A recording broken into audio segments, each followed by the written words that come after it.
And then that became conversation, and then people want to ask for more, talk more about it. Viewers talk about more about it. And the more we talk about money, the less that we can focus on actually making content that generates the money, right? And I think that's like a big problem, especially with the big contracts or whatever, right?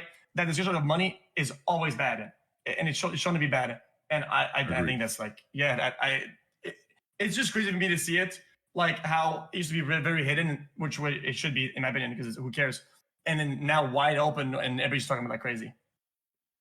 Yeah, I think if we want to see Kick do its best work, I think it's smarter to take the slower path, the slower but correct path. And that path is going to be saying no to people who think that they're doing us the favor by coming over to Kick.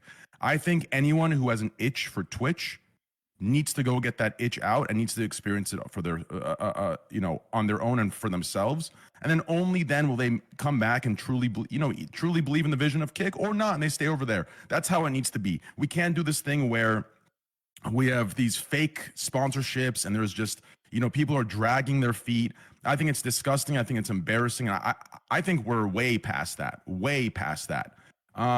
Will it be a slower process for us? Absolutely. Absolutely, it'll be a slower process. But will it be the right process? Yes. Because this thing where we have people kind of thinking they're doing us the favor, they're going live, content's dragged, it's almost like, a parent telling a toddler they need to do something, right? When they don't want to do it. It's very obvious, right? So I think we just need to work together with streamer and recruiter or whoever the hell recruits different streamers to come to the platform. We need to kind of have a bridge that we can kind of give feedback on that kind of stuff. Because I think if Kick does spend money on a streamer, it needs to be on a streamer that actually believes in the vision. I think XQC is a great example of this. I've talked to XQC privately many times. I don't want to leak too much, but XQC actually believes in the product. He believes in it. He's putting his heart into it, and he doesn't have to. XQC is made. He's one of the top streamers in the world. Do you understand? This guy is an overall top creator. If there's anyone who can say fuck you, it's him. And yet he believes in the product. He gives us 100% when he doesn't have to, right?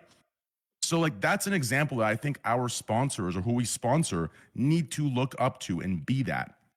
So I think that's something that we need to kind of, do better at as a platform for who we go after sponsor-wise. Thank you.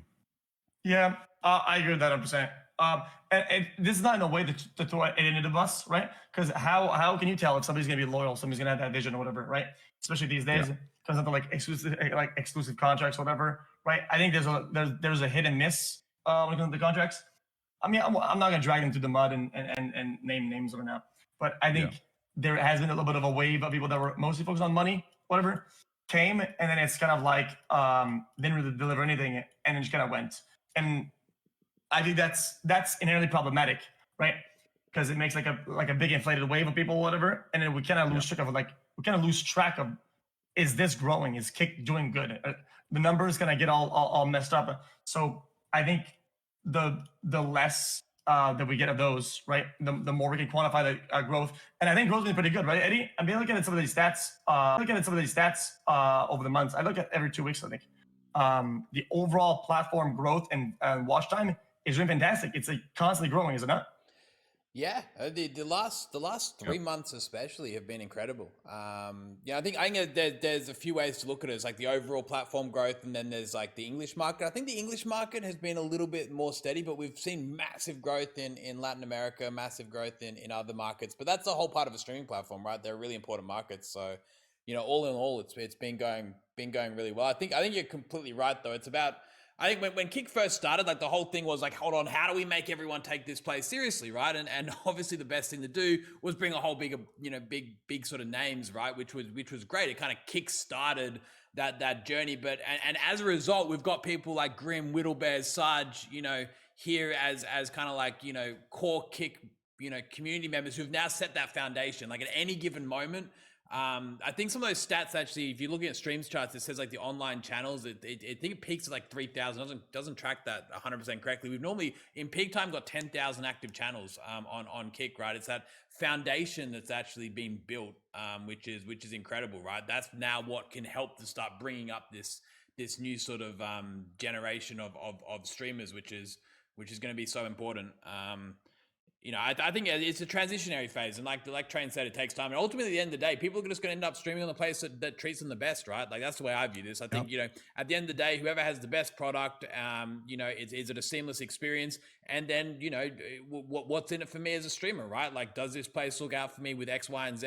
And people will make that choice by themselves. I don't think they need to have like a huge contract or a huge signing bonus or a huge whatever put in front of them. I think naturally they're just going to go, hey, look, I've got choice A, B, and C. They're just going to pick the best product, and the best product will win. So that's kind of my theory for the long term. I think, you know, to begin with, everything was really, really new. So we had to like go, hold on, come over here for, you know, all this sort of incentive and whatnot.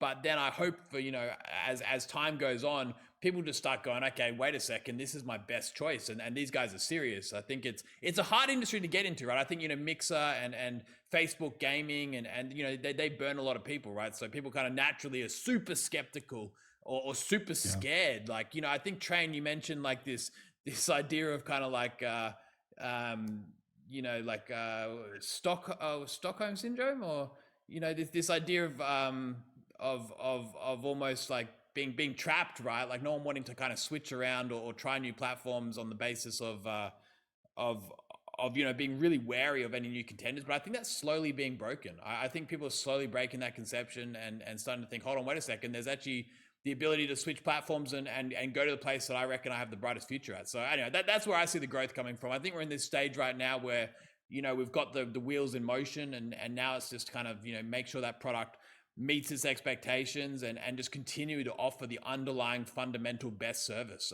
and then everything else will fall into place, right? That's the thesis, at least. Yeah, definitely. Like it's why earlier I was like, I didn't want to go too hard on it because I don't want to like be too harsh on it, right? But at the end of the day, when the product is toe to toe and the product is as good, if not better, right? At the point, you can kind of like point fingers, and you can kind of re-strategize on what can we do better in other ways, right? But in terms of like moderation, it's been really good, right? We've had kinks at the beginning with some of the creators that were problematic. That's gone now, and a lot of the things that people used to point at Kick at, oh, why is Kick bad? Why is it? Because back in the days people would say, oh, Kick bad, right? And then all the points that made Kick bad are mostly gone now. The degens are mostly gone, right? There's no like big people that are being problematic that aren't being banned, and there hasn't been a lot of outstanding people that are continuously damaging the platform, right? And that's one of the big reasons why people were criticizing Twitch, right? And the Kick is now doing good with that. That's what they're good. But then it comes down to like the product, right? Which is my personal like goal in terms of what I want to see this do good, is that definitely it comes down to like channel points, and then make sure that all the apps and all the people that want to watch can watch. It's like the